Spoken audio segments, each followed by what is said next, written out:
बच्चों इस वीडियो में हम लोग मिरर फॉर्मूला देखेंगे, उसको डिराइव भी करेंगे। तो मिरर फॉर्मूला हम लोगों ने सिंपल पढ़ रखा है, क्लास 10th में आप लोगों ने पढ़ा है और उसके प्रूविंग भी किए।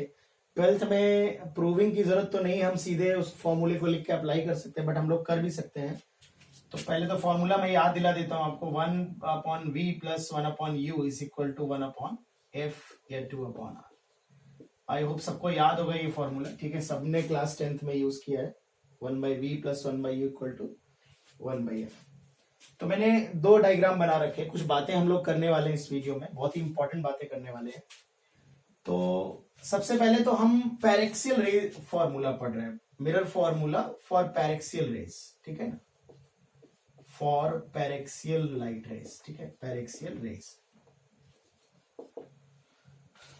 तो सपोज ये बच्चों हमारा ऑब्जेक्ट है, ठीक है ना। ऑब्जेक्ट से हमारी क्या होती है, इंसिडेंट रेज जाती है। मैं कई सारी रेज बना सकता हूँ, सिर्फ एक बनाइए।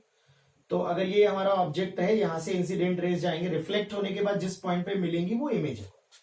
तो दिस इज योर ऑब्जेक्ट, ये इमेज है, और जहां पे रिफ्लेक्शन होगा वहां पे नॉर्मल मैंने ड्रॉ किया, और नॉर्मल स्फेरिकल सरफेस पे कहां से पास होगा, सेंटर ऑफ कर्वेचर से पास होगा, ठीक है। तो बच्चों इस एंगल को हम लोगों ने अल्फा ले लिया है, इस एंगल को बीटा ले लिया है, इस एंगल को गामा ले लिया, ठीक है, और यहां से एक परपेंडिकुलर ड्रॉप कर दिया है। चूंकि हम लोग पैरेक्सियल रेज की बात कर रहे हैं, डायग्राम में हमारे जरूर ये डिस्टेंस थोड़ी ज्यादा दिख रही है, बट ये जो हाइट होगी ये बहुत कम होगी।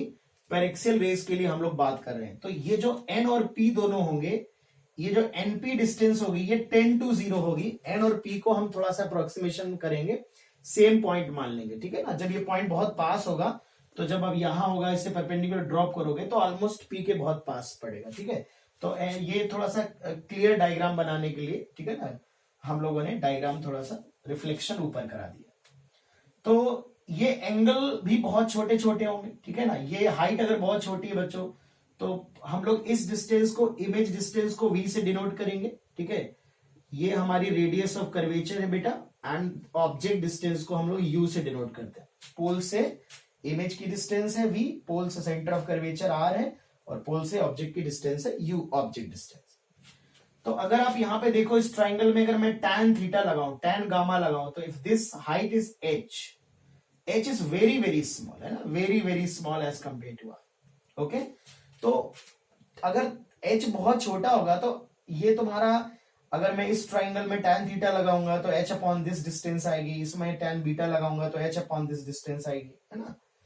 तो यहां पे अगर तुम देख सकते हो कि जो tan है, tan गामा, ये अप्रोक्सीमेटली गामा लिखा, if angle is very small sine theta tan theta दोनों थीटा लिखा जा सकता है। तो ये हमारा h अपॉन, या ये पॉइंट में a कह दूं तो ये डिस्टेंस आप कह सकते हो AP कह सकते हो, या AN कह सकते हो। This h upon this distance is v, and similarly tan beta, ठीक है। तो tan बीटा जो है, this is approximately beta, and this is h upon r, and tan alpha approximately equal to alpha, this is h upon u, ठीक है। ये अभी मैं सिंपल डिस्टेंस मान रहा हूं u v r को। अब अगर मुझे रिलेशन निकालना है u v और r में, तो तुम यहाँ पे सिंपल एंगल के रिलेशन देख सकते हो। एक ये ट्राइंगल में यूज करूंगा, तो ये जो एंगल है ये एक्सटर्नल एंगल है, ये सामने वाले दो इंटरनल एंगल के सम के इक्वल होगा। तो beta can be written as alpha plus theta.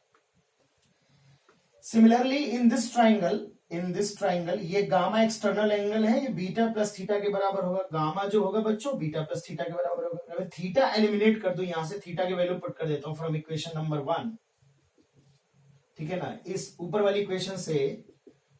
तो थीटा की वैल्यू यहां से आएगी बीटा माइनस अल्फा, इस अल्फा को इधर ले आ रहा हूं मैं, alpha plus gamma is equal to 2 beta. मैं ये वैल्यूज पुट कर देता हूं। तो अल्फा की वैल्यू बच्चों क्या है, h अपॉन यू, और ये गामा की वैल्यू है h अपॉन वी, और ये है 2h upon r। h cancel out हो जाएगा, तो ये आ जाएगा बच्चों 1 upon v plus 1 upon u is equal to 2 upon r, और r बाई 2f होता है, तो इसे हम 1 बाई f लिख सकते हैं, ठीक है। तो ये सिंपल हमारा मिरर फॉर्मूला हो गया। अब ये तो बेटा एक हमने पर्टिकुलर डायग्राम के लिए मिरर फॉर्मूला डिराइव कर लिया, लेकिन अगर इमेज दूसरी साइड बने और अगर हम इन्हें सिंपल डिस्टेंस की तरह यूज करें, तो मिरर फॉर्मूला क्या आएगा। आप सब लोगों ने इसमें साइन कन्वेंशन पढ़ा है, तो थोड़ा सा ये चर्चा कर लेते हैं कि साइन कन्वेंशन क्यों जरूरी है, ठीक है ना। आखिर साइन कन्वेंशन क्यों हमें कंसीडर करना होता है, क्योंकि हम इस केस में या इमेज उस तरफ बन रहा है या कॉन्वेक्स मिरर का केस आ जाए तो एक सिंगल फॉर्मूले से सारे केसेस को कवर अप करने के लिए हम लोग साइन कन्वेंशन इंट्रोड्यूस करते हैं। मैं एक डिस्कशन और करूंगा, बात समझ में आ जाएगी। ऐसे क्या है कि ये फॉर्मूला, आप इस डायग्राम में ये फॉर्मूला निकलेगा, अभी हम लोग इस डायग्राम में देखेंगे तो फॉर्मूला कुछ और आएगा, ठीक है ना, कुछ डिफरेंट रिजल्ट आएगा, यहाँ पे प्लस माइनस कुछ और बदल सकता है। तो ऐसे आपको हर अलग अलग केस के लिए इमेज किस तरह बन रहा है देखना पड़ेगा और अलग अलग फॉर्मूला लगाना पड़ सकता है। चलिए पहले इसको देख लेते हैं, फिर मैं आपको दिखाता हूं।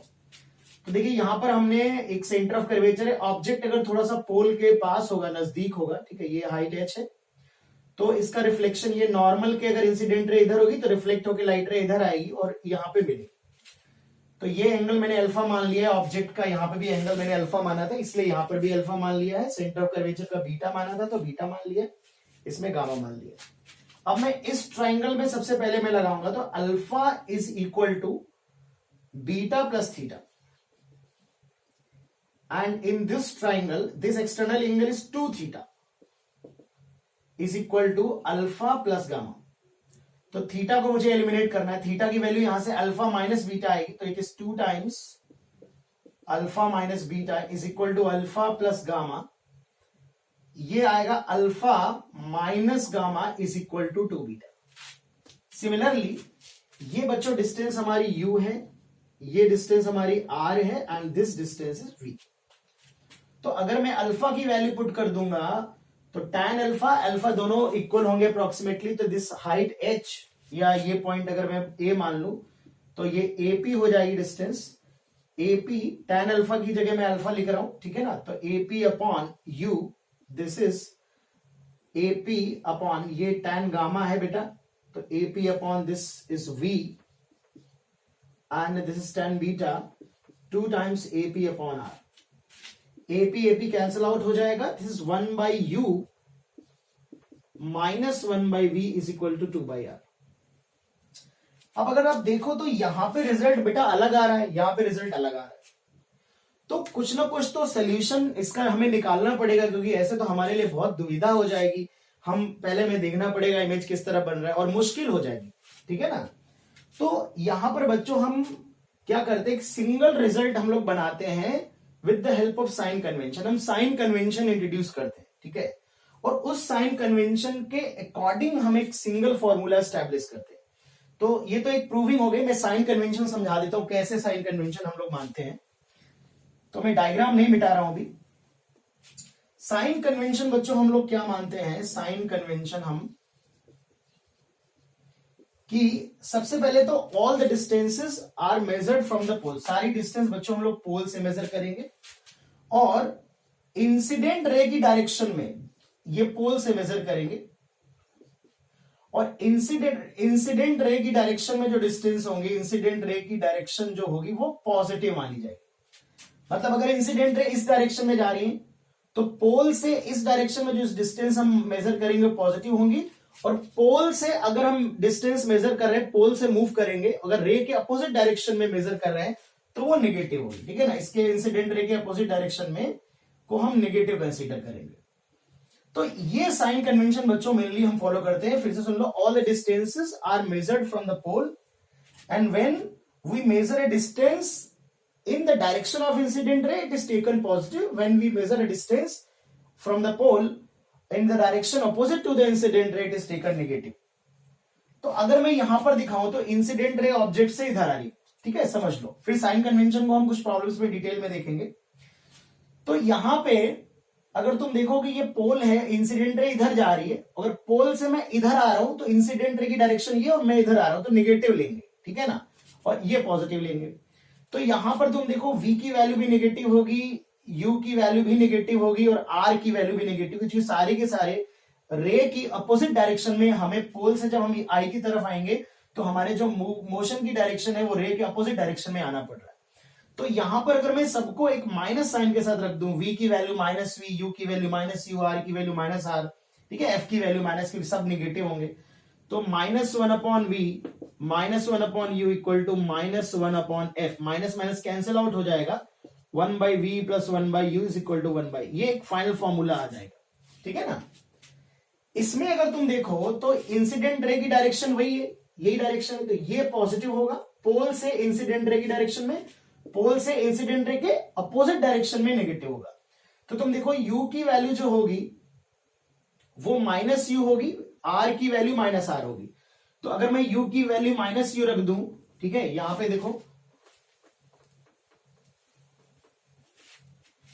तो 1/-u, v पॉजिटिव है तो प्लस रहने दो, r नेगेटिव है इसका अभी भी, या f नेगेटिव है, ये 1/f लिख सकते हैं r/2 को, तो ये नेगेटिव, तो देख सकते हैं आप कि कैंसिल आउट हो जाएगा और फॉर्मूला हमारा सेम फॉर्मूला आ जाएगा। मतलब हम जो मिरर का फाइनल फॉर्मूला बच्चों बनाते हैं या फाइनल फॉर्मूला याद रखेंगे, वो यही फॉर्मूला याद रखेंगे जो तुम लोग क्लास 10 से याद, लेकिन ये फॉर्मूला जब हम अप्लाई करेंगे तो हमें वैल्यूज प्रॉपर साइन के साथ पुट करनी होंगी, ठीक है ना।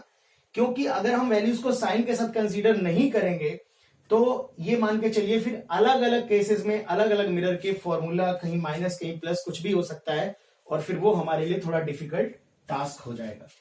तो final formula of the mirror for paraxial rays is, final formula मैं लिख देता हूं बच्चों, तो क्या है final formula, 1/v plus 1/u is equal to 1/f, this is your final formula. दूसरा पॉइंट, ऑल द डिस्टेंसेस, सारी दूरियां बच्चों कहां से नापेंगे, are measured from the pole, distances measured in the direction of incident ray, in the direction of incident rays are taken positive, ठीक है, इसको हम लोग पॉजिटिव लेंगे। तुम ऐसे समझ लो कि हम मिरर के इस पॉइंट पोल को ओरिजिन की तरह मानेंगे, बट एक्स के अकॉर्डिंग प्लस माइनस कंसीडर नहीं करेंगे। अगर इंसिडेंट रे इस डायरेक्शन में आ रही है तो this is your positive, this is your negative. अगर मान लेते हैं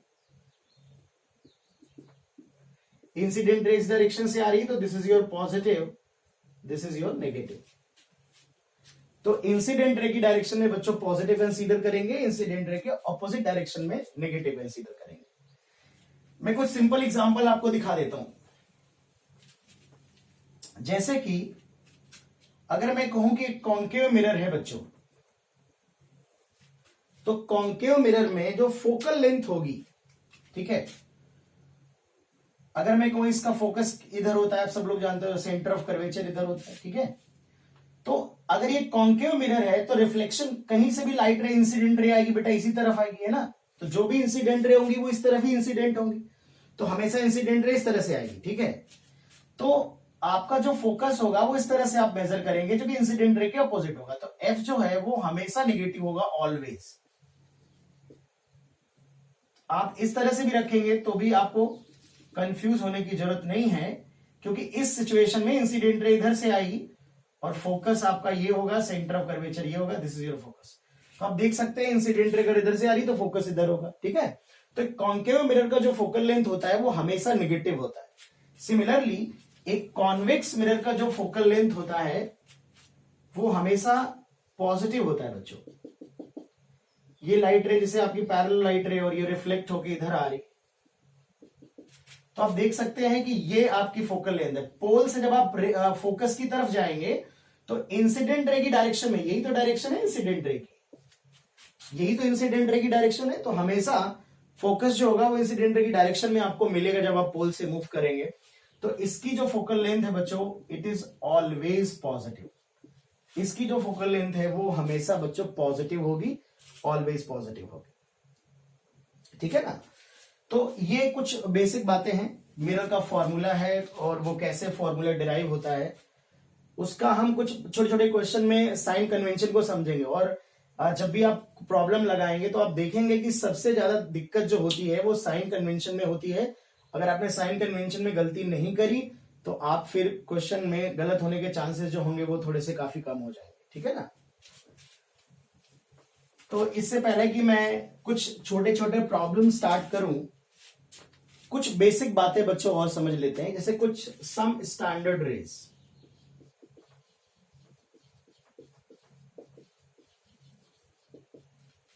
सम स्टैंडर्ड रेज, कुछ स्टैंडर्ड रेज हम लोग पढ़ने वाले हैं।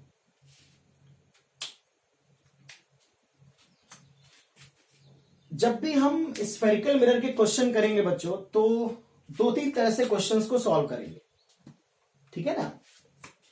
एक तो है कि हम मैथमेटिकली फॉर्मूले से अप्रोच करेंगे, ठीक है, मैग्निफिकेशन का फॉर्मूला, मिरर का फॉर्मूला आगे पढ़ेंगे बच्चों। और एक होता है कि हम रे डायग्राम के थ्रू अप्रोच करेंगे क्वेश्चंस को, रे डायग्राम के थ्रू अप्रोच करेंगे। तो जब हम रे डायग्राम बना रहे होंगे, तो रे डायग्राम बनाते वक्त हम लोग जब भी क्वेश्चन सॉल्व करेंगे तो कुछ स्टैंडर्ड रेज का हम लोग इस्तेमाल करेंगे, क्योंकि हम लोग बार बार बेसिक से सॉल्व नहीं करेंगे कि हम हर बार नॉर्मल ड्रॉ कर रहे हैं, angle of incidence, angle of reflection, ये सब मेजर कर रहे हैं, देन हम कैलकुलेशन करने जा रहे हैं। ऐसा नहीं करते हैं, हम लोग बेसिक रूल्स को लगा के कुछ स्टैंडर्ड रेज बना लेते हैं और उन्हीं स्टैंडर्ड रेज का हम लोग इस्तेमाल करते हैं, ठीक है ना। तो आओ समझ लो जल्दी से फटाफट। ये मान लेते हैं बच्चों की स्फेरिकल मिरर है, दिस इज पोल, ये सेंटर ऑफ कर्वेचर है, ये फोकस है। सबसे पहली स्टैंडर्ड रे, यहां पर मैं कॉन्वेक्स मिरर भी साथ ही साथ बताता चलता हूं। यहां सेंटर होगा, यहां पे फोकस होगा। When light rays are parallel to the optical axis, paraxial rays की बात हो रही बेटा, this is true only for paraxial rays. When light rays are parallel to the optical axis, जब लाइट रे पैरेलल होगी तो कहां से पास होगी बेटा, फोकस से। This is your first standard रे, ठीक है। अगर पैरेलल है लाइट रे, पैरेलल है सपोज, या फोकस से पास हो रही है अगर लाइट रे, ये फर्स्ट है, ये सेकेंड, तो रिफ्लेक्शन के बाद पैरेलल हो जाएगी, ठीक है ना। अगर पोल पे रिफ्लेक्शन हो रहा है तो पोल पे बेटा ये वाली लाइन ही नॉर्मल बन जाएगी, है ना। तो ये एंगल ऑफ इंसिडेंस होगा, सेम एंगल बनाते हुए रिफ्लेक्ट होगी, तो सिमेट्रिकली रिफ्लेक्ट होगी। अगर कोई लाइट रे पोल पे रिफ्लेक्ट होती है तो it will be reflected symmetrically, making the same angle with this line, principal axis. एक और अगर हम स्टैंडर्ड रे बनाएं, तो अगर कोई लाइट रे सेंटर ऑफ कर्वेचर से जाती है तो it will B a normal incidence. आप जानते हो ये परपेंडिकुलर होगा, और प्लेन मिरर में ग्रेजिंग इंसिडेंस और नॉर्मल इंसिडेंस बता चुका हूं। तो ये लाइट रे रिट्रेस करेगी और वापस यहीं पे आ जाएगी। मतलब अगर कोई ऑब्जेक्ट मैं सेंटर ऑफ कर्वेचर पे रख दूंगा बेटा, तो यहां से लाइट रे चलेगी, फोकस होकर वापस यहीं पे आ जाएगी। तो उसका जो इमेज बनेगा वो ओ पर ही इमेज बन जाएगा, ओ से ही लाइट रे जाएगी, ओ पे ही वापस आ जाएगी। तो आप ये समझ सकते हो स्फेरिकल मिरर में अगर कोई आपसे बोले कि ऑब्जेक्ट से ही इमेज कोइंसाइड कर रहा है, तो आप समझ जाना कि ऑब्जेक्ट जो होगा वो सेंटर ऑफ कर्वेचर पे रखा होगा। तो ये आपकी चौथी स्टैंडर्ड रे हो गई, ये तीसरी हो गई, ठीक है ना। तो when light is parallel it will pass through the focus after reflection. जो फोकस से जाएगी वो पैरेलल हो जाएगी, जो पोल से रिफ्लेक्ट होगी वो सिमेट्रिकली रिफ्लेक्ट होगी, और जो सेंटर ऑफ कर्वेचर से जाएगी it will B a normal incidence and it will retrace its path, ठीक है ना बच्चों। सिमिलरली यहां पर भी आप देख सकते हो, अगर कोई लाइट रे पैरेलल है तो रिफ्लेक्शन के बाद फोकस से जाएगी, बट फोकस वर्चुअल होता है इसमें, तो फोकस से जाती हुई अपीयर होगी। सिमिलरली अगर फोकस से जा रही है लाइट रे, फोकस से जा रही है तो रिफ्लेक्शन के बाद पैरेलल हो जाएगी। पोल से अगर रिफ्लेक्ट हो रही है तो इट विल रिफ्लेक्ट सिमेट्रिकली, और अगर सेंटर ऑफ कर्वेचर से पास हो रही है तो ये एंगल 90 डिग्री होगी, तो ये रिट्रेस करेगी बच्चों, ठीक है ना। तो ये अगर सेंटर ऑफ कर्वेचर से पास हो रही है तो ये हमारी रिट्रेस करेगी। तो ये 4 स्टैंडर्ड रेज हैं, जिनमें से किन्हीं 2 स्टैंडर्ड रे का हम इस्तेमाल करेंगे जब रे डायग्राम के थ्रू क्वेश्चंस को अप्रोच करेंगे, तो इन्हीं रेज का बच्चों हम इस्तेमाल करते हैं, ठीक है। मैं एक छोटा सा एग्जांपल दिखाता हूं आपको, ठीक है, किस तरह से हम लोग इन रे डायग्राम का यूज करेंगे। सपोज आपको कोई कॉन्सेप्ट नहीं पता है, भैया आपको सिर्फ इतना ही बेसिक पता है जितना मैंने पढ़ाया है। तो अगर मैं कहूं कि ये एक स्फेरिकल मिरर है और ये एक ऑब्जेक्ट है बेटा, this point is your centre of curvature, this point is your focus, this point is your pole. हमने कहा यूजिंग रे डायग्राम इसका इमेज बनाइए। तो इमेज फॉर्मेशन के लिए क्या होता है, हम लोग इंसिडेंट रे, ऑब्जेक्ट से हम इंसिडेंट रे ड्रॉ करते हैं प्लेन मिरर पे, जो भी सरफेस है या मिरर है या प्लेन मिरर कोई भी चीज है, उसका हम रिफ्लेक्शन कराएंगे। रिफ्लेक्टेड रे जिस पॉइंट पे मिलेगी उसे बच्चों हम इमेज कहते हैं। तो जब हम इंसिडेंट रेज बनाएंगे, एक तो ये है कि आप ज्योमेट्री लगाएं, पूरा बेसिक से सॉल्व करें, बट हम ये नहीं करेंगे स्फेरिकल मिरर में। ये जो भी हमने स्टैंडर्ड रेज पढ़ी है बेसिक अप्लाई करके ही आपको पढ़ाई जाती है, बट आपको याद रखनी है सारी बेसिक चीजें। तो यहां से एक लाइट रे हमने पैरेलल ड्रॉ कर दी, ये लाइट रे बेटा फोकस से पास हो गई, ठीक है ना, ये लाइट रे फोकस से पास कर दी, और एक लाइट रे आप पोल से रिफ्लेक्ट करा दीजिए और सिमेट्रिकली रिफ्लेक्ट करा दीजिए। This angle is theta, this angle is also theta. तो रिफ्लेक्टेड रे जिस पॉइंट पे मिल रही है, this point is your image. तो आप देख सकते हो दिस इज योर ऑब्जेक्ट, देख के पता चल रहा है रियल ऑब्जेक्ट है, और रिफ्लेक्टेड रे भी रियल में कट कर रहे हैं, this is your real image. यहां पर मैं कोई मैथ्स नहीं लगा रहा हूं, इसमें कोई फॉर्मूला नहीं लगा रहा हूं, बस रे डायग्राम का इस्तेमाल करके इमेज कैसे फॉर्म करी जाती है वो बताने की कोशिश कर रहा हूं, ठीक है ना। एक एग्जांपल और देखते हैं। सपोज ये हमारे पास एक कॉन्वेक्स मिरर है and we have a object here. तो एक लाइट रे अगर पैरेलल जाएगी, suppose this is your focus, this centre of curvature, तो रिफ्लेक्शन के बाद फोकस से पास होगी, और एक लाइट रे मैं मान लेता हूं कुछ फोकस से पास हो रही होगी, जो ये फोकस से पास हो रही होगी, रिफ्लेक्शन के बाद पैरेलल हो जाएगी। अब आप देखिए एक रिफ्लेक्टेड रे ये है, एक ये, रियली में तो कहीं कट नहीं करेंगी बच्चों, है ना। तो ये जो लाइट रे होंगी, अगर इसे मैं पीछे बढ़ाऊं और इसे पीछे बढ़ाऊं तो इस पॉइंट पे मिल रही है, दिस इज योर इमेज। तो आप देख सकते हो this is your virtual image and this is your real object, ठीक है। तो ये आपका वर्चुअल इमेज है। तो ये रे डायग्राम हम यूज कर रहे हैं, जो हम स्टैंडर्ड रेज, हम लोगों ने बच्चों 4 तरह की स्टैंडर्ड रेज पढ़ी, उनमें से हम कोई 2 यूज कर सकते हैं जब भी हम इमेज फॉर्मेशन करेंगे, तो किन्हीं 2 का इस्तेमाल बच्चों हम करेंगे, ठीक है ना। तो कुछ छोटी छोटी बातें हैं, फटाफट समझ लो। एक विशेष तरह की स्टैंडर्ड रे और होती है, इस पे क्वेश्चन बन सकता है, ये थोड़ा सा इंपॉर्टेंट कह सकते हो इसे। अगर light rays, if light rays are parallel to each other but not parallel to the optical axis, principal axis के पैरेलल नहीं है लेकिन आपस में पैरेलल है बच्चों। ये एंगल थीटा है, theta is small, very small. अगर ये बहुत छोटे एंगल के लिए बात हो रही है तो इसका रिफ्लेक्शन तो सिमिलर हो जाएगा, ठीक है ना। तो होता ये है बच्चों कि ये सारी की सारी लाइट रे फोकल प्लेन पे एक पॉइंट पे फोकस हो जाती है। Suppose this point is a, या एफ डैश कह देता हूं मैं। ये जो डिस्टेंस होती है फोकल प्लेन पे, ये एक फोकल प्लेन है, उसी प्लेन में एक पॉइंट पे ये फोकस हो जाती है। तो ये एक स्पेसिफिक